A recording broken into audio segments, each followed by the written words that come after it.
You are listening to iRadio TT, online all the time.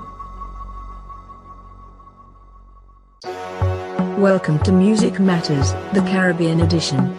The podcast series featuring news, interviews and analysis of all the music from the islands.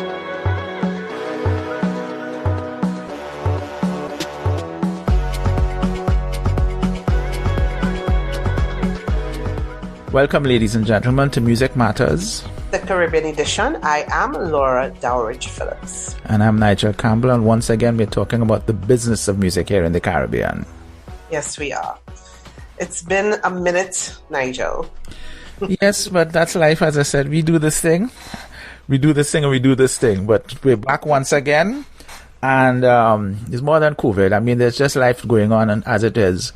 And yes, I think outside is fully open. But yes, and things have been happening, and I think we need to get back on the bandwagon, as it was, or the bicycle, or whatever we have to get back on, to continue discussing about the business of music. And effectively, we're talking about a post-COVID recovery of music and the music industry in the Caribbean, and of course for Caribbean players abroad, because we didn't have the advantage of the United States, where they just ignored mass mandates and they opened up fully, and the hell was everybody else. But we, of course, cautiously reopened, and now that we're opening, as we can see, carnivals have restarted up throughout the Caribbean. Famously, our Trinidad Carnival. You are the one who mentioned that there was Aussie Merrick. We have a center season, which happens between Ash Wednesday and about July, when they launch the carnival for the next year. So in that period, things have to happen rapidly.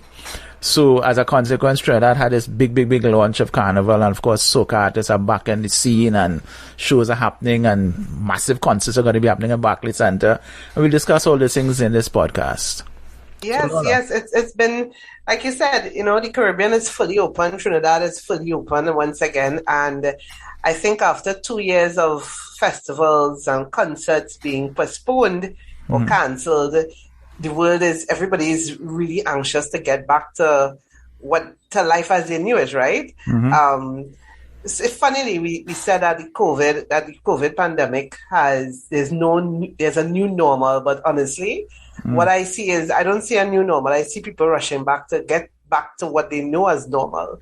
So in-person events are fully back on, even though COVID is still with us. It is still a threat. People are still dying. People are still getting sick. Correct. But we are learning to live with COVID, because human beings are social creatures and we need to be outside among each other. Right. So there's a lot has been happening. And with everything opening back up, of course, Nigel, I'm back out on the road. Tell me about it. Where's Laura today? It's so funny. After 2 years of not going anywhere, now everybody greets me with, "You here? Yep. How long are you here for?" So long I see you. It is what it is. Welcome to Music Matters. Welcome to Music Matters. I've been back out on the road, and I have to say, honestly, my first trip was supposed to be Melee, Mexico. That's the tribe event, which was Tribe and Machel Montano's big destination event in Cancun, and I was looking forward to that so much. And the day that I went to I tested positive for COVID. And I couldn't go. I was so mad. I sat on my car and cried when they called me. They couldn't call me because I was looking forward to that so much. But Melee was by all accounts an amazing event. As you all may or may not know, Machel Montano is celebrating his 40th year in soca. So let's start with that. Yes. It's a monumental year for him. It's a real milestone. I mean, you can't sneeze at 40 years in the business at all. Yes, that's legendary status, certainly in the Calypso and the soca industry, definitely. If Soka is only 50, 55 years old and he's in it for 40 years and he's not yet 60 years old. And he's not yet 60. Is he 50? No, Machel he's 2 years younger than me. There you go. He'll be 40. Oh, I'll be 50 this year. Yes, I tell you, don't let me age. I'll be a whole 50 this year. October 27th, I take gifts. Thank you very much. Okay. Who is this lady, boy? I'm accepting presents. Okay. Yeah, so he is 47. Yeah. Yeah, so Melee was his first major, I think it was his first major event coming out of the last 2 years because unlike most soca artists, he was not out there performing. He wasn't doing live shows, virtual shows or anything. He was enjoying his newly married status in Toko. He was relaxing. He was doing his yoga. He was, having a time. He was recording, putting out music, but he wasn't performing. So at Melee, he did 3 shows. I think it was, he did 3 shows. No, he did 2 shows. One was 2 nights of his 40-year journey. One night, first 20 years, the second night, the second 20 years. And but by all accounts, it was epic. A lot of his fans came out, and since then we have seen him performing on Orlando. He was in Caribana. He's back out touring. He's back on the road, and he has a massive 40th anniversary concert coming up at the Barclays Center. There you go. Pretty soon. There you go. I mean, there's I know 20,000 people, that 20,000 capacity for Labor Day in New York. I ain't gonna lie to you. Well, if he does it, I wish him the best, and I really hope that he is able to fill the venue, because that's a milestone in terms of artists filling a venue. Because I can tell him, well, based on my age, years and years ago, they used to have these Father's Day concerts in New York Self, Madison Square Garden, where Sparrow will be headlining and thing. And they make about 10,000, but it was kind of a regular thing. So Madison Square Garden would rent the Caribbean community the venue, knowing full well it will not be filled, but they'll have a fair amount of Caribbean artists.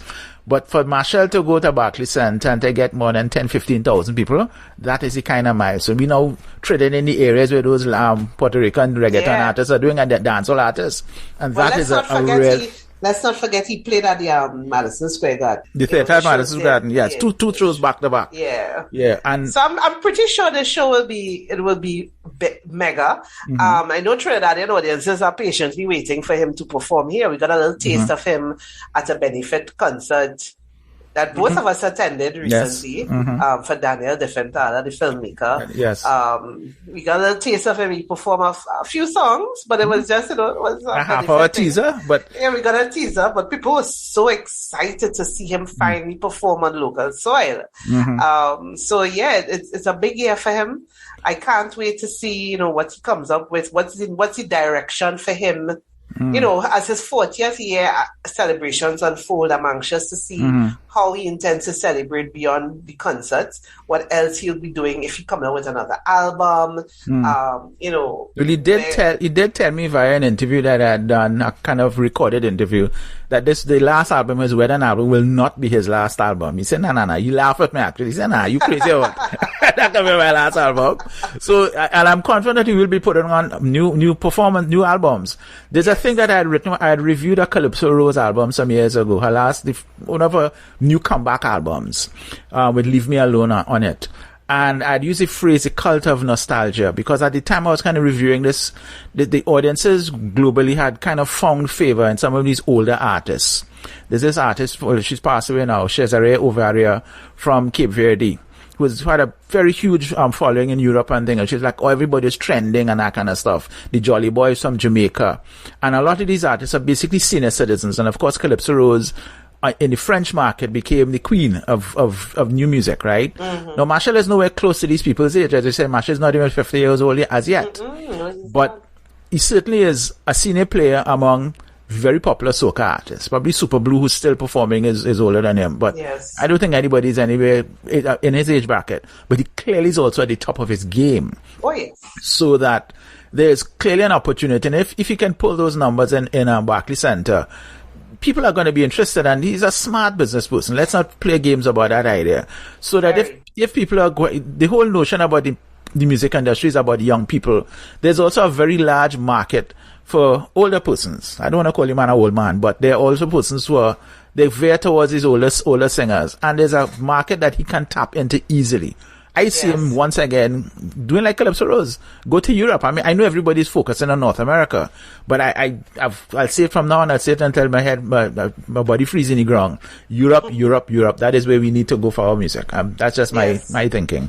But say what? Yeah, I'm excited to see the direction he takes, and he's on our wish list to come on our podcast. So, Marshall, if you are listening to this by chance, once again, we put out that appeal to you sometime once again. The doors are still open for you to come and talk to us, to explore. This is a good time in your 40th once day again, to come and talk to us about your business. And I mean, in the absence of that interview, we do have a book by his mother, Elizabeth Lady Montano. She has written a biography of her famous son called King of Soca. It is the first book to be written about Marshall Montano. Amazing. And really, imagine that, huh? And really, it really is a testimony to an artist's greatness when there are books written about them, because we need to, it's a way of sealing their story. Making sure their story lives on. In terms of our local market, I just weekend gone there, I covered the Lord Nelson. He's 91 years old, from Tobago. Still performing, still dropping. Well, the hits are the hits, so we know them. Yes. La, We Like It So, Always One Family. And his performance, I mean, he walks with a cane, but G's and ages, the man still could deliver.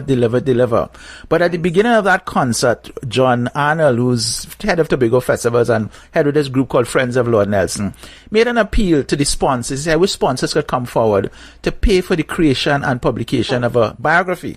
And when he said that, my ears pricked up, and I say, he's correct, because as much as we're lauding the idea of Marshall having a biography written on him, it's a pretty nice book. It's the size of a coffee table book. Nice physical document as it was. Well Very done.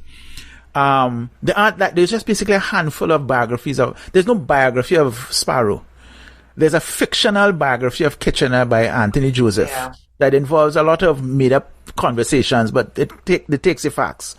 I think there's something on Black Stallion, probably something on Valentino, but we just don't have enough biographies. Certainly in Trinidad, our Trinidad artists. But I would say this, Nigel, while the money is necessary to get the books published, the most important thing is capturing the stories. If Nelson is 91 years old, then somebody needs to get that story. Right now. They can't wait for corporate TNT to step up, just get the story. Yeah, even if he passes, at least you have the story. You're quite correct. You understand? And that is the most important thing, for us to capture the stories.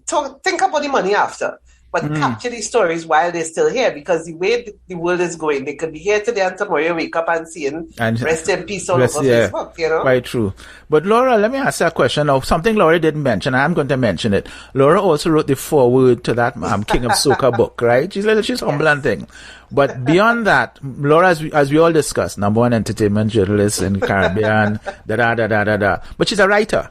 Right? Yes. And without letting the cat out of the bag, I know that she's working on a biography of a local artist, musician, superstar, we call it that. But she'll discuss that, or the artist will discuss it when it's closer to publication. Yes. But I think what this kind of also shows is the kind of, and it's not a complaint per se, we don't have enough writers. Trinidad and Tobago recently has been producing these novelists who've been winning awards all throughout the world and Europe and North America. But we don't have enough entertainment writers. I don't know if entertainment journalism is a dying job. I don't know. I really don't know. But just the idea of writing biographies, how difficult is it? Because you are writing a biography. How difficult is it to write a biography? To me, it's not difficult because I write for a living, right? It's not difficult to me. Maybe the interest just isn't there. Maybe when it comes to entertainment journalism, the interest just isn't there. Maybe people just see it as something, not a very serious endeavor, because it maybe they just relegate it to, having a good time, going to a couple of parties, doing a profile of somebody and calling that judge. But it's such a rich field, and it's so much more than that. And there's so much room for analysis and even data, which is something you're very good at, capturing data and telling a story through data. There are so many stories that we're not telling. A lot of our entertainment have, come out of social situations. It can explain a lot of things socially that's going on with us. You could see the evolution of the culture if we just pay attention. There are just so many stories. So I don't know. I know that a lot of media managers maybe don't take it seriously. Maybe they think it's a frivolous thing, But I know persons at universities, a couple of academics have actually written. Famously, Gordon Rolle has written not so much a story. He's written a bunch of essays and compiled them into a book on Sparrow. He's been writing on Calypso for many, many years. Jocelyn Gibault from Montreal, she wrote a book on Roy Cape, the band leader, Roy Cape, right? It was one of the few biographies written on a musician outside of singers, right? So, as I said, the problem I'm having is this notion of what legacy is, right? We spoke about Nelson being 91, but Marshall even at 47, 48, right? Thank God his book has been written by the ultimate insider. I think that is the catchphrase they're using. The ultimate insider, right? Yes. But the idea of all these other artists is no book on Super Blue. And Super Blue is Marshall's mentor. And Super Blue has an amazing story. Exactly. I was able to capture a piece of his story when he, when he had done, he had gone back to Charlie's Records to record a song a few years ago, and it was like coming full circle because it was Charlie who he had basically gave him a start with Soca Baptist and stuff. But he has an amazing story, and even beyond the Calypso legends, Nigel, there is a whole contemporary story that nobody touching. That the artists of my era. Which is only 10 years before my era, but right. There's one to throw it to the old age home, but go ahead. But the artists I grew up with, the Bungees and the MX Prime, and that whole era when all the DJs who, the DJs who we consider mainstream now started coming out, people like Hoppy and Shal and all those people who were DJs, all the DJ outfits from back in that time. There's a whole story to be told that we haven't fully captured. The thing keeps evolving, and now we had the whole reggae movement. We have that.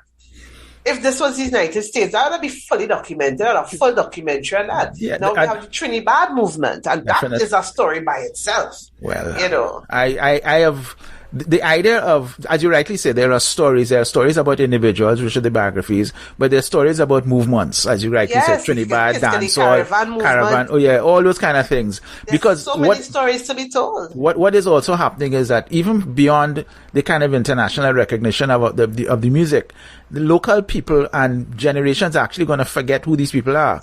Yes. And then some interlopers are going to come from abroad and grab up whatever he can, and of course reproduce it with mistakes per se, and then put it out there, and we're going to say, oh, well, look, we're in a North American magazine or in a publication of Europe or something. So which is what happened with Hip Hop Evolution, the series on Netflix. Excellent documentary on hip hop. And there was an episode with Diddy. And he was talking when he came to Trinidad to record, and people were in shock, like, what? Diddy was in Trinidad record? The time Diddy spent in Trinidad recording at Kiskadee at Caribbean Song Basin, lay the foundation for who he became after Biggie died. And people didn't know that. A lot of the younger generation didn't know that story until they saw Hip Hop Evolution. But we lived through that. We knew when he was here. I remember, we lived through that story. So there are so many stories to be told, just so many stories. And and we don't just need the academics to tell it, because they will tell it from a certain perspective, but we just need stories. We need documentaries made. We need books to be written. Yes, and podcasts, interviews, among other things. Yes, because all of this, as you say, will be lost. Generations from now, people might forget who Super Blue is. Quite true. God, could you imagine? It's frightening when you think about it, because I lived in the States in the late 90s, early 2000s. And one of the most amazing things was going to the Library of Congress in Washington. It's a complex. It's not even a building. It's a complex of buildings. But they had these folkways records and cook records. They were in Trinidad recording early music from the 1950s, calypso and that kind of stuff. And then there were a couple of record labels. There was a label called Rounder Records that was putting out early calypsos that were recorded in the 30s and coming up. And then you realize a lot of this music had never been played in Trinidad, because by the time radio became a thing in the 60s, that music was not going to be played, right?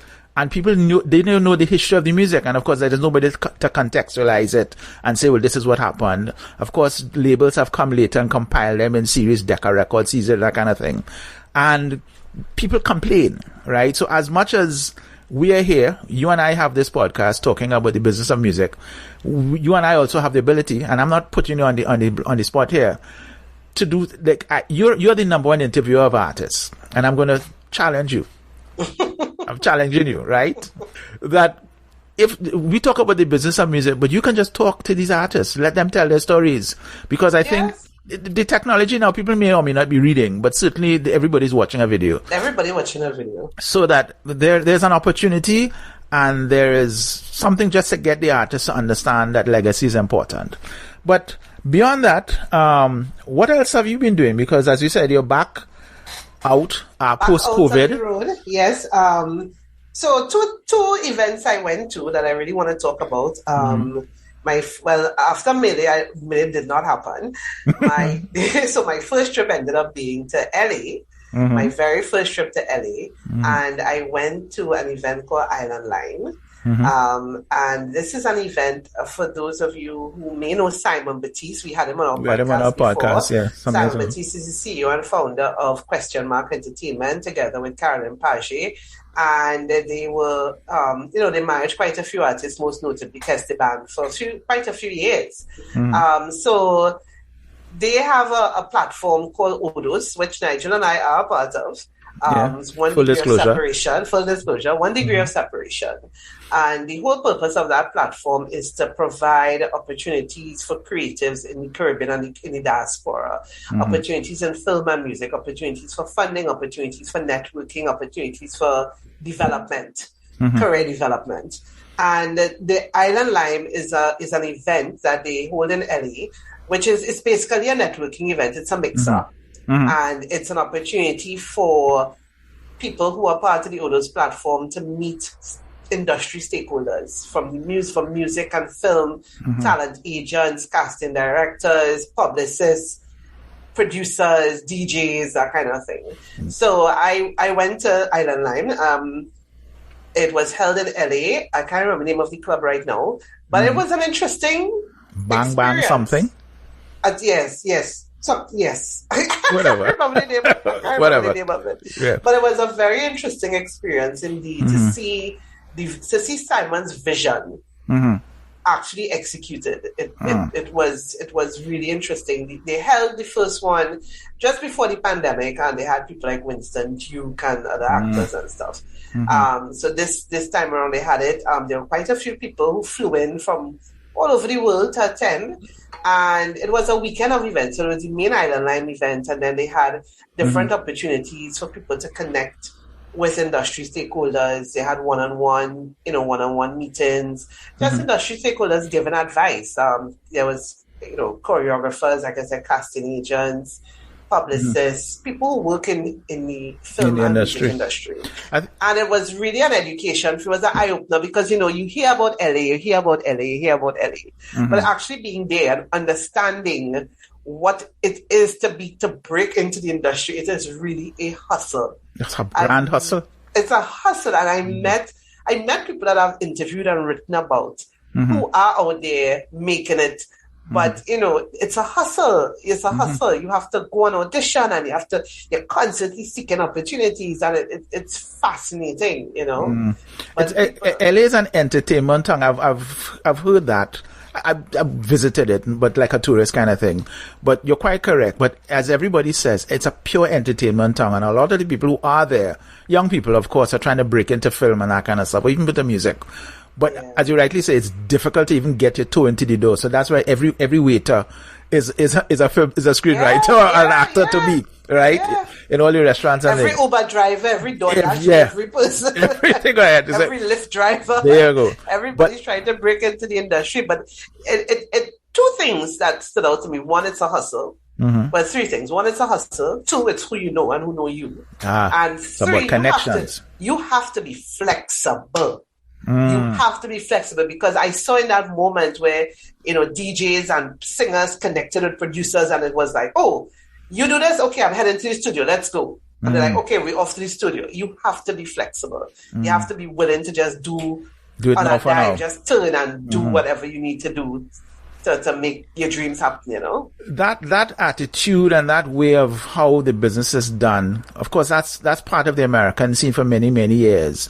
Just out of your experience, how much of that has come down here where we have that? Is that attitude still prevalent here, or are we just lazy and say, I'll have to make an appointment, I can't do it tomorrow to wash clothes or some kind of thing? So, I mean, how does it work? I don't know, because I guess being in that concentrated environment, I saw it. But I don't know how it works. I don't know if it works like that here. If it's a case of I introduce you to a producer and they say, yeah, let me go to the studio now. I don't know. Do we have that kind of attitude, that kind of flexible attitude, based on the people that you've spoken to? I guess we would have to, because a lot of our artists and producers do operate outside of Trinidad. So I guess they would have to have that attitude, because I mean, so like I said, it's a lot of networking, and there were DJs and songwriters from Trinidad, from other islands there, and they were able to, in a moment, just, okay, I'm off to the studio with this person that I just met. So I guess they do have the attitude. I guess it's the environment that they're in. All right. Well, that's important to know, because as much as we've been loading up the LAUD, loading up the regional and industry, it becomes like almost tenfold when you step into the United States. So like if you step into LA, right, Miami, New York, and the kind of major cities, Atlanta, and that kind of stuff, right? Yeah. But it's clear to me at least, that the kind of level of work that has to be put into a career is huge, huge, huge. And the results, of course, we all know, it's never 90%. It's probably 10%. So all you put a lot of work in, the results, you have to wait for them. And the who you know and who knows you factor, I think, it becomes very, very important, as it was. Yeah. It's very clear, we're not operating in silos anymore. It's a global industry. You have to be willing to go wherever the opportunities are, right? So if you're music, it could also be in film or that kind of that kind of thing. Yeah. But you can't just be local. You have to be there. Gotcha. It's very important. I like what Simon is doing, just to tack back to Simon, as an entrepreneur from the Caribbean who's going out there. He's going where the people are, the people that we need to see. He's going where they are and say, okay, this is it, as opposed to like a medium or some kind of thing. So we have to go and hope that we could get one, or South by Southwest kind of stuff. More power to Simon. I like that. Do you know if any other Caribbean entrepreneurs is doing that kind of networking thing? Have you? Not. I know people who want to. Like I've spoken to a couple of people who operated in that industry in Hollywood, and they want to do the same thing. But I don't know. I can't say often that I know of what's others happening. who are. Yeah. But I mean, Simon has amazing contacts there, so he's really using his network to help Caribbean creatives, and I really admire that. That because it's something he's always done through Decibel. That he started since like early 2000s. He started Decibel, and it evolved into this major youth event. But it's something he's always done. He's always championed Caribbean creators and always tried to find a space for them to succeed, and to make money. Exactly. So, but it's still a business. Right? It's still a business. And I remember I met a filmmaker from St. Vincent. I can't remember his name right now. I don't know what's going on with me and people's names. But he did a film, and I was asking about the funding part of it. And he said, Caribbean creators have to find so many innovative ways to get their projects off the ground. And what he did is basically ask people to work on this film and then pay them from the money that he made. So effectively, they're going to be all mini shareholders in the film. Effectively, basically. That's a business model I've kind of heard of, but I've never known that it was used. But more power to him. I hope he's successful. Yeah, the film. Listen, I have to remember the name of the film too. The film did pretty well. It won a couple of awards, and I think it's streaming on Amazon or something. Yeah. All right. Well, that's good. So. Film and music now seems to be merging in a big way, and the Caribbean has to be part of it, so we have no choice but to get there. Yeah. So the other thing I went to was the St. Kitts Music Festival. Boom. That has been something that has been on my bucket list for a long time, and I was actually supposed to go in 2020, but then the pandemic lockdowns came. It's usually held in June, so the event was postponed for 2 years, and it came back this year. And so I went to St. Kitts Music Festival. Let me tell you, I had a time. It was Loretta Rich, regional music traveler. Listen, you told me about World Creole Music Festival before the pandemic, which is a huge, huge, huge endeavor. Well, St. Kitts Music Festival is just as big. It is the main economic driver for the tourism industry in St. Kitts. Wow, just like St. Lucia Jazz is for St. Lucia? Yes. Wow. I mean, obviously, this being the first year that it returned, they didn't do a whole lot of marketing internationally, but they did bring in some international media and to cover. So next year they will go full 100 with their marketing. But listen, St. Kittian people. I ain't gonna lie to tell you, I've been to St. Lucia Jazz, been to World Creole Music Festival. Kittian people, they have to be the most supportive crowd I have seen in any music event. I don't know if it is they just knew the music of every artist or if the music was being played on radio in the lead up to the music festival. If out of curiosity they just went and find the music. But these people sang every single song for every single artist. Even artists, a good example, Jada Kingdom. I know about Jada Kingdom. And honestly, I can't tell you offhand what song she sang.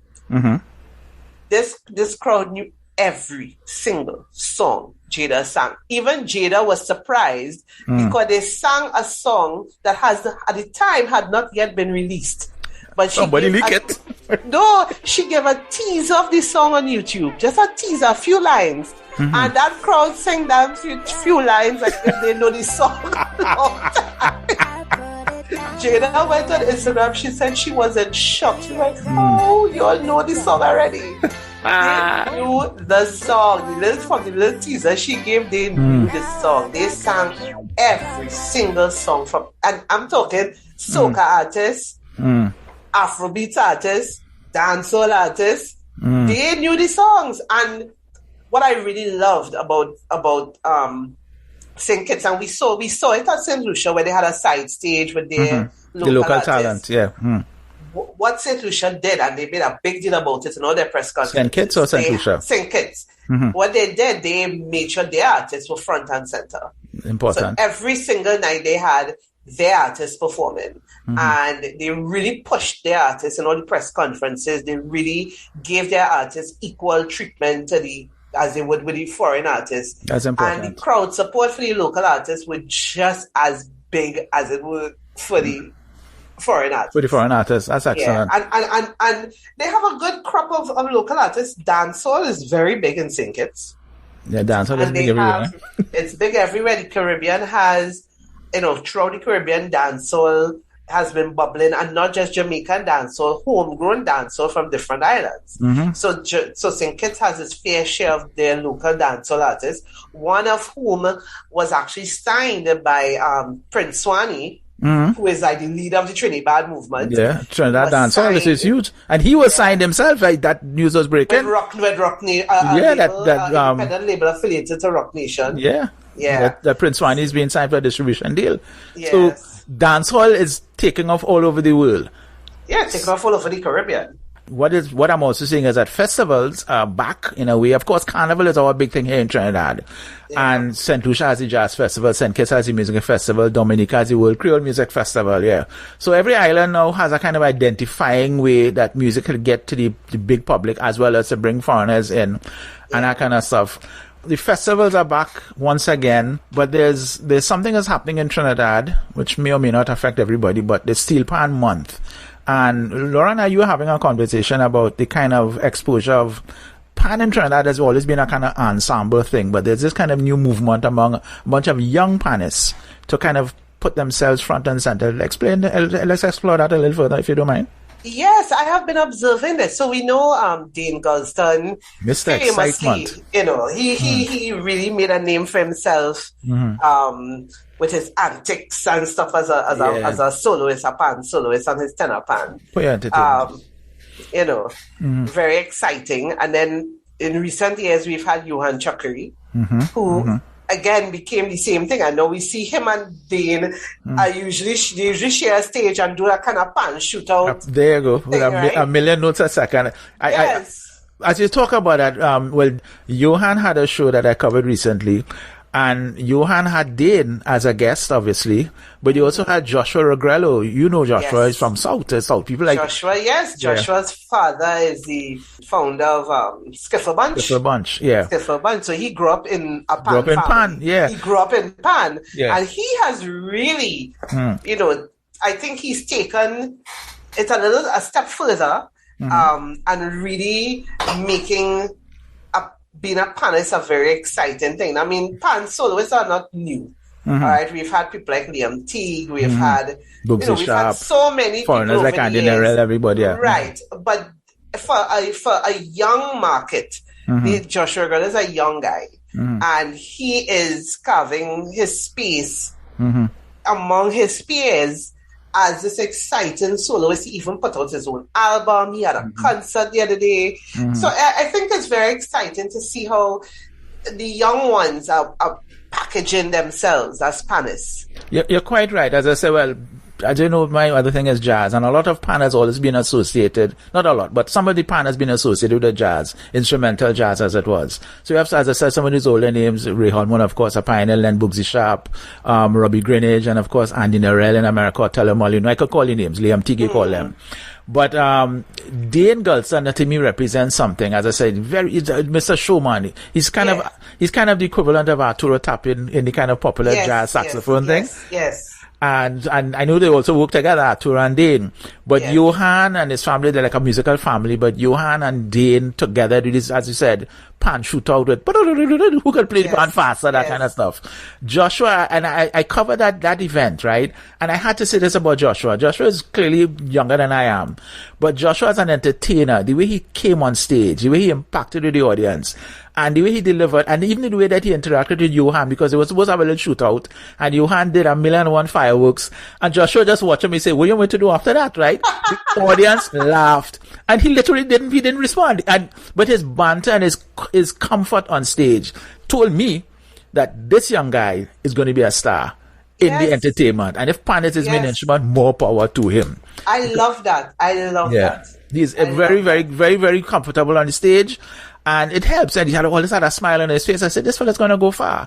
So the idea of our instrumentalists, well, panists, I should say more than anything else, making a career of it and hopefully carving a new niche that can get an audience, certainly locally, regionally, and of course internationally, be something to look forward to in the years to come. Because, as I said, pan has been associated instrumentally, of course, we know pan sides and psalms and that kind of stuff. They've had steel band records since 1940, and Kim Johnson could correct me on that.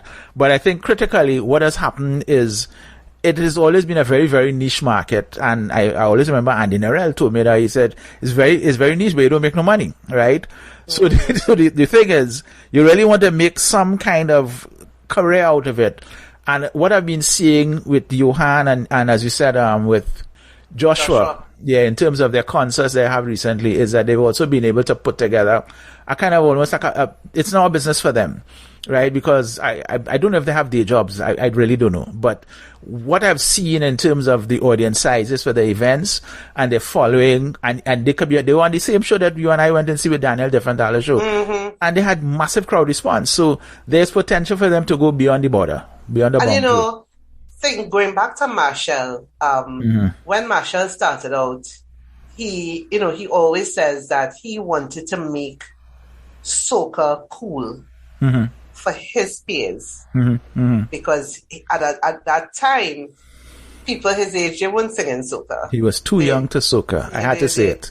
They were more into pop and rap and whatever was the contemporary music of the day, and we always lament that young people don't seem to be interested in pan. Those who will just go, prefer to go back on a road over Panorama. Yes. Those who will just go Panorama for the line. That they're not really interested in pan. And we've seen some attempt in just before the pandemic where people had events and they incorporated pan into it. And we have to make these things sexy and cool.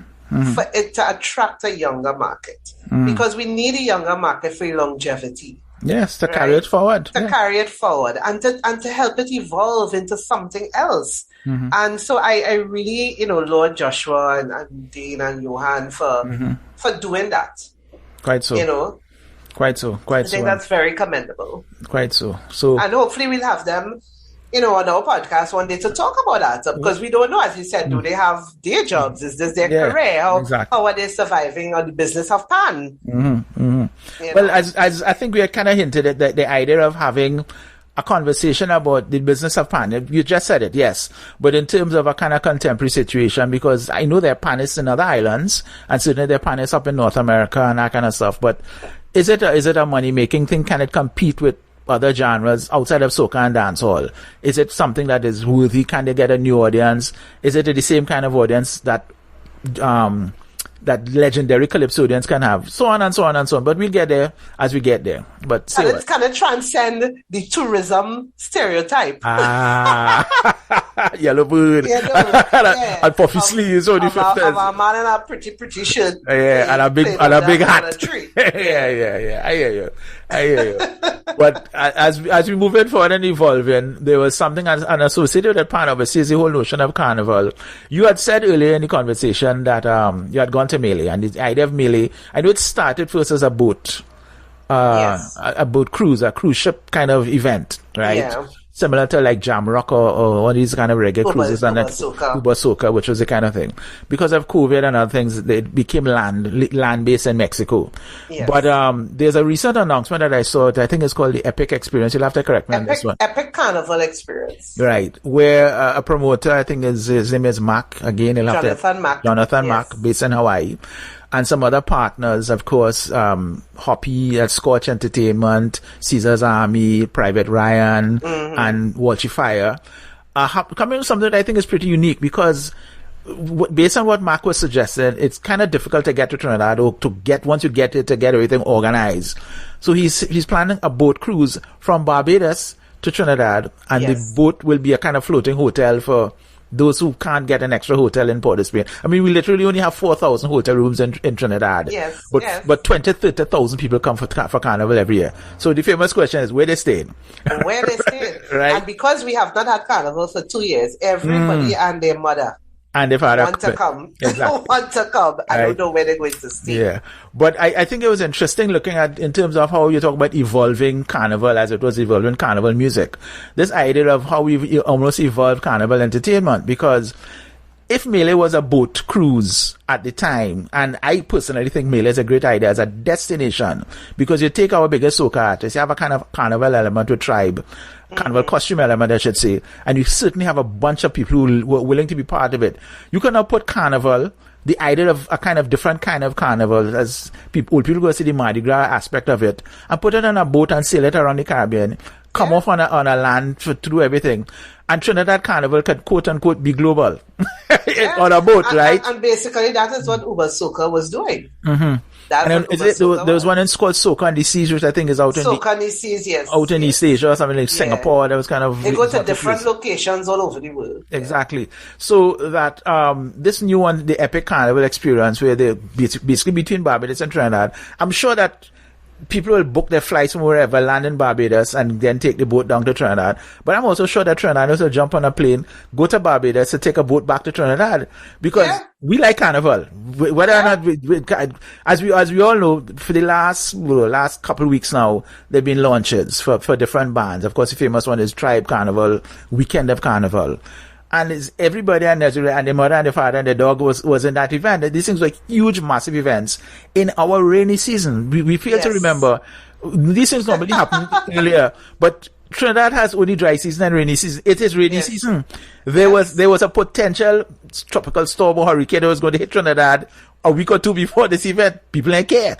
God is a Trini. God is a Trini, obviously, and they avoided Trinidad. But I think the big issue is that we're talking about younger audiences, and you and I you're 50 and I'm older than 50. No, I'm 49, I'm not 50 yet. The year of 50 and the year of 62. A couple more months, Nigel, don't rush it. Okay, let me just say the year of 50 and the year of 62. You're into Sibe. Right? But there is a whole generation of persons who could be our children without us. So, who are going to be the future of the music business, the future of Carnival, the future of dancehall, the future of reggaeton, for all I know, right? And they are evolving the idea of what entertainment is, right? I ain't gonna lie to you, if somebody tell me, hey, you want to go on a boat for Carnival, You go laugh them out in the place. You can't be crazy. I have to be in the savannah. I have to be someplace. I have music. No, we're going on a boat, and the boat is a luxurious boat, and it's all you can drink, all you can eat kind of atmosphere that they have on most cruises and that kind of stuff. But we're moving. And the only thing we can see is our friends or the ocean outside of us, right? But with this Carnival experience, you're going to dock in Trinidad for Carnival weekend. Yeah. So you can come off the boat, you go to events. Yeah. Come back, they will have events on the ship. On the ship, yeah. So you're getting a full round Carnival experience. Your accommodation is still solved because you're on the boat. As I said, I think the idea, though, that this is just one boat. And as I said, Uber Soca does a similar thing, May next 2023, 2024. It may be a hybrid. Destination and on a ship kind of thing. But that could become the new normal 3-4 years down the road. Royal Caribbean could decide, listen, we put aside 20 boats because everybody in the world needs to have a Caribbean Carnival experience and not this fantasy thing that is created in North America. No disrespect to the Caribbean Carnivals in North America. But by a North American who has never lived and experienced Carnival, he just says, oh, well, I saw something on TV. If Trinidadians or Caribbean people, you are the one who knows about the Jamaican Carnival, and everybody seems to talk glowingly of Jamaican Carnival. I believe this weekend, the first weekend in August is Barbados Carnival. Barbados Carnival ended yesterday. There you go. This crop over. Caribana was Barbados Kadumant was yesterday. Antigua Carnival finished yesterday. There you go. Nevis Culturama finished today. It was Carnival. It's been a month of carnivals, basically. There you go. Everybody's... Spice Mass is ramping up. And then we go into Labor Day, Notting Hill. There you go. And Miami. It ends in Miami. Tobago Carnival. Yes. Tobago. Ladies and gentlemen, if you have not heard, the sister Isle of Tobago will be holding its very first carnival in October. There you go. So they are a new carnival event on the circuit. And they want to have a carnival that is as big as Trinidad. As big as Trinidad. Yes. Right? I mean, the history of carnival, Trinidad was the kind of focus of it, but Tobago said for what? Why we can't be part of this? Right? Exactly. And they're also a tourism island, and there's this link between our festivals and tourism, which is, yes, I understand that, right? But the carnival in Tobago is going to be a new element, and we'll see what happens in terms of that. But, I'm just thinking that how we've evolved the idea of carnival from being a lime or a kind of thing that had certain kind of social ideas about resistance and all that kind of stuff to now just being purely enjoyment, entertainment, alcohol. That is what it is. Food. That is what it beautiful is. Women, that kind of stuff. And then now taking the idea and taking it on a boat away. I mean, they're going to have their naysayers and critics who are going to suggest the idea of isolation and restriction, and so be it. It's a business we're talking about. We talk about the business. It is a business. And if there is a market for it, right, clearly there is a market for it, right? Because if I understand it, Melee was sold out. Yes. It was. Right. It was. So that the evolution of Carnival, and of course tied into that is how does the music respond to the thing. I had this theory many years ago about Marshall's movement. Because many years he was been singing for Poison, which is a kind of predecessor to Barbarossa and all these things, and Tribe ultimately. But there was a kind of Super Bluff, as we all know, is the king of road marches. But certainly Marshall singing in that thing had to appeal to an audience, and the audience in Tribe and in Poison looked kind of different from the audiences in those other bands. And he modified his music, made it more contemporary, fused it with a lot of popular music, pop rhythms and that kind of stuff. Of course, by the time he hit Big Truck and Toro, Marshall was a superstar, and he's never looked back ever since. And I'm just wondering now, because another thing that happens in these boat cruises is the majority of the audience is not necessarily from Trinidad. We have other islanders, Northern Caribbean islanders, and of course Caribbeans who live in North America, who come and partake in these things. And I've often wondered, this is more guessing than a statement, do our soca artists modify? Do we go further into this fusion? Would we add more hip hop? Would we add more, I don't know, Afrobeats? That's a good question. And you mentioned something about the younger audiences. One of the things that we've noticed coming out of the 2 years of lockdown in Trinidad is that there's been a whole new generation of partiers now, Gen Zs, right? Gen Zs, the 16 to 25-year-olds who couldn't party over the last 2 years, who came of age during the pandemic lockdowns, who probably now finish university, they're now free, they now finish Form 5, they now finish Form 6, they're outside. And this is the demographic that was largely listening to a lot of Trinidad. This is the demographic that made Trinidad big. Yes, huge, bigger than a lot of soca. Right. So I'm very curious to see what impact they will have on the music. Well, I know that music business persons, they always target that demographic, those young people. And it kind of, why do you want to go and sell soft drinks, or selling soft drinks to 16-year-olds are one thing, but why do you sell sneakers to 16-year-olds or telephones? Because they're not even buying it. It's not their money. It's their parents' money, right? Yes. But marketing people will insist, no, that's the demographic, because you have to start them at that point to indoctrinate them. So that by the time they turn 20, keep them as loyal customers. Keep them as loyal customers until they reach 40. By which time you go to a brand new set of people, right? So you're correct in terms of what would they say? What would they hear.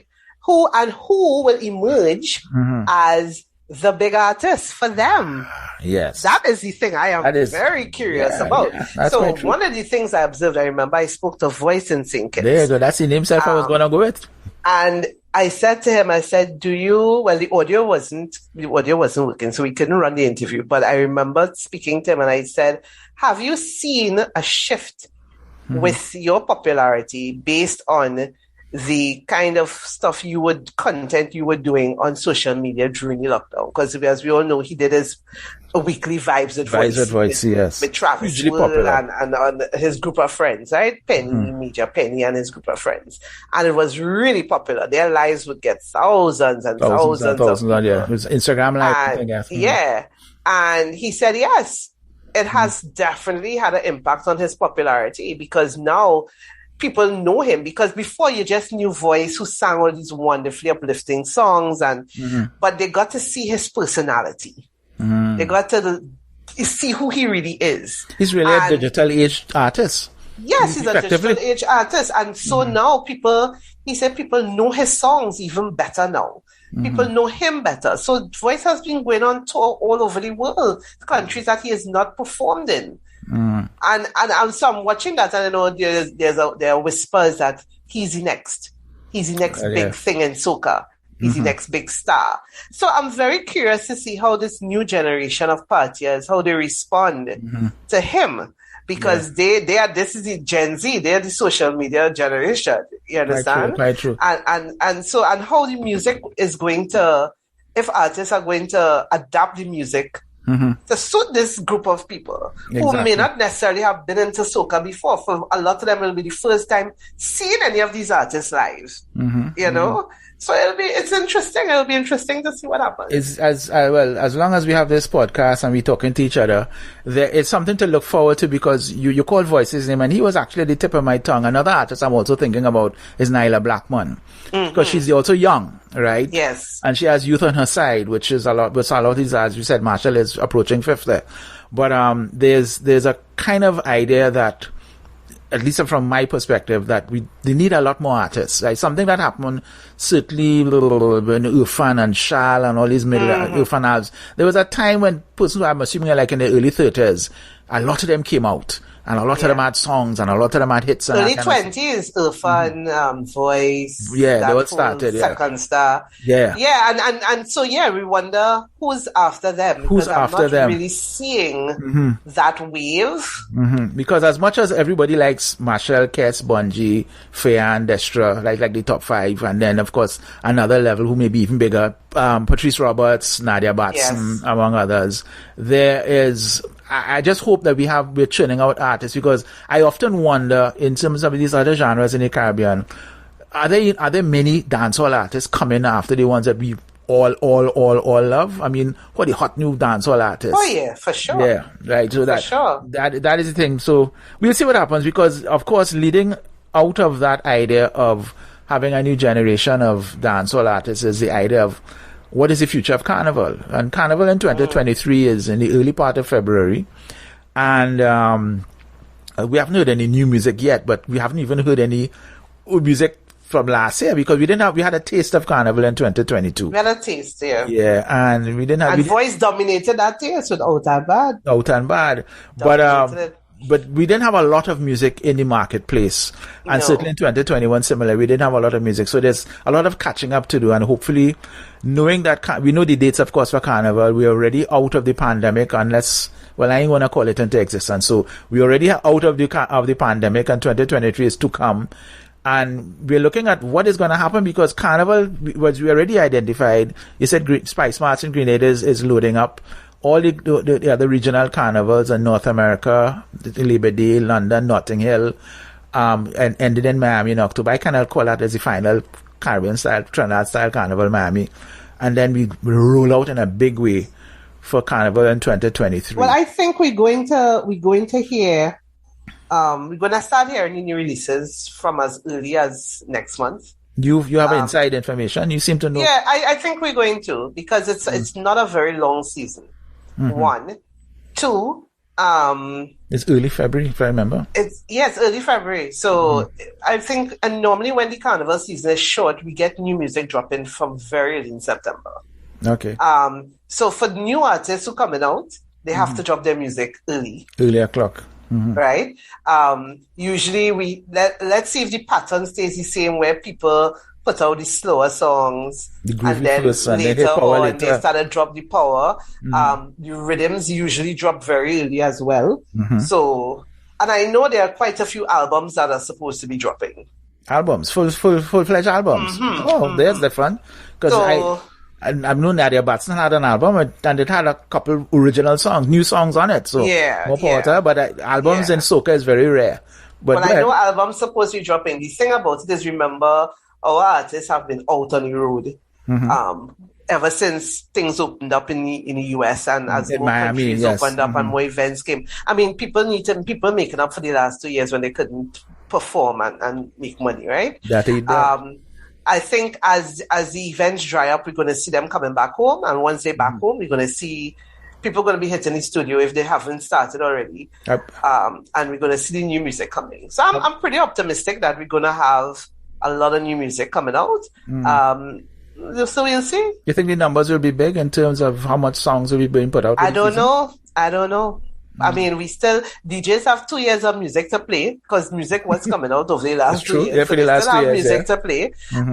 So we'll see. Yeah. Be nice to have a conversation with some of these music producers just to get a feel of what their vibe is, a sense of what is happening. If they're going to be just producing, or they're going to be hesitant to see. Everybody's a kind of chicken and egg. Who comes first? Do I watch the market or do I just go for it, kind of go brave? But say what? That's how it is. Interesting. And before we wrap up, as we're talking about soca, I just want to congratulate Patrice Roberts and Ricardo Drew on their engagement. Yes, live on stage. Live on stage. Ricardo popped the question at Drew's Day in Antigua.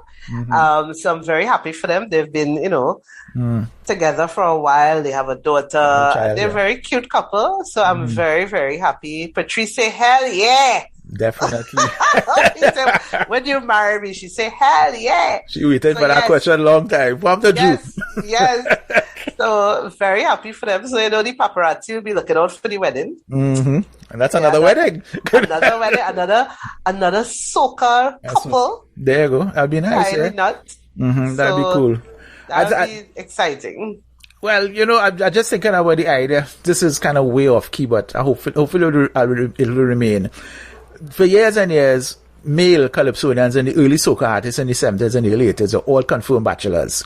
And they were just doing things that bachelors do, right? But our modern generation is actually getting married, right? And staying within the business, right? Yeah. And I find that's pretty cool. I ain't gonna lie. It's just something, it just tells you how the whole industry is evolving, and now there are families. Of course, the Viking and the Viking, we know that pairing. Right, but now you have Patrice and Ricardo Drew, and I'm sure there'll be others to come. It's just that these couples are now serious and bonded, and there's no flim-flam. And of course, the other thing is, right now, aside from Marshall and Kes, the top artists are all females, right? And there's a kind of battle. There's a kind of battle in terms of popularity. At the beginning of the podcast, I mentioned that there are a lot of Trinidad writers, women writers, novelists who are kind of making it big out there. And I think that soca might not become a female industry. I know the mass players are majority female. What if now all the soca singers are majority female? I am mad at that at all. There you go. There you go. I am mad at that at all. It happens and it happens here. We like it so. We're vexed so. Yes, Carnival is woman. Carnival is woman. Taking over in every sphere. No comment because I'll get both. But you're correct. I mean, let's not play games about that. It's inevitable sooner or later. As I said, there was a time when it was a kind of misogynistic and macho, and it was bad. But them days over, and they say nah. And women actually just putting out better songs. Yeah. For the last 5-6 years, Patrice, to me, has not a bad song. And they're looking damn good too. There you go. So you know. There you go. Nowadays, writing hits, as far as I'm concerned, major hits and looking amazing, breaking the internet with your little bikini shots. Oh God! I watch it and I say, Papa, yo. I say, what is going on here? Daddy looking good. Yeah, it's a snack. Like she friend. With pink hair. That's a preppy. Right? So as I said, the idea of women taking over in the business of music and in the business of carnival is something to look forward to. We don't know. It may be. The idea of carnival not being a destination event that could be on a boat, could be on land, it could be in another locale, but it's still dominated by Trinidadian participation, Trinidad promoters, Trinidad DJs. So we're now a global, we're literally taking it anywhere in the world. We could go to Alaska and have carnival because Trinidadians will follow them. As well as people. Carnival in Ibiza kind of thing, so. Well, hey, I think they had once a year. Somebody had a soca in Ibiza already. Yeah. So I think the future looks bright post pandemic. There's potential in all the areas in terms of Trinidad music, even steel pan, as we discovered. And we hope that something happens in terms of what the young panists are doing. Of course, we can't forget the legends are still among us. As I said, at 91, Lord Nelson is still there. And at less than 50, Marshall is still there with a 40-year career, which is impressive. He has a new biography. I hope that more and more people get their message out and put it up. This is a different generation, so they may make a documentary, right, of their life, part 1 and a part 2 and a part 3. Please go and get the King of Soca. It is available. Please go get it. It's a keeper. It's a keepsake. There you go. And Laura Doris wrote the forward. She's not saying it, but I'm going to say it again. I wrote the forward, and I am very thankful to Lady for her name is in the Library of Congress. inviting me to write the forward to this book. I mean, it has been a real journey for Lady, and I've been part of her journey, helping her with her thesis, and the thesis formed the basis for this book. So I'm very pleased to have been included in such a historic piece of work. There you go. Yeah, so as we go forward, hopefully we'll be able to get Lady on the show, and we want to continue talking about the kind of the business of music and how it is evolving, because the pandemic was a disruptor, but coming up we're also seeing these little ideas that things are really turning rapidly, as well as things are kind of going back to the old ways. Some people are hard and fast on, well, forget the hybrid and forget streaming, and we just want to go in person and lime, and that will also exist. But there's some players out there who are doing the thing, and we look forward to having them on our show, and we look forward to seeing what they do so we could continue talking about the evolved business of music in the Caribbean. Indeed. It has been one of those things. So that's about it for this evening, ladies and gentlemen, and I know you will be back, and I know you will be back to hear us. And Laura, I'm looking to see you sooner rather than later. Yeah, man. I like inside joke, right? But but I hope to see you sooner rather than later, right? So we gonna talk, right? So anyhow, that's about it. So ladies and gentlemen, I am Nigel Campbell. I am Laura Dowrett, and you've been listening to Music Matters, the Caribbean edition. Bye.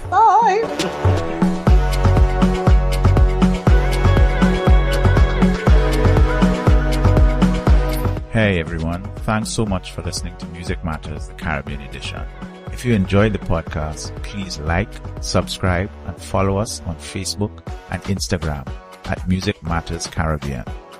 And if you want to listen to our previous podcasts and keep up with our new material, check out the website podcast.iradio.tt. or listen and subscribe on Apple Podcasts, Stitcher, TuneIn, Radio Public, and more of your favorite podcast platforms.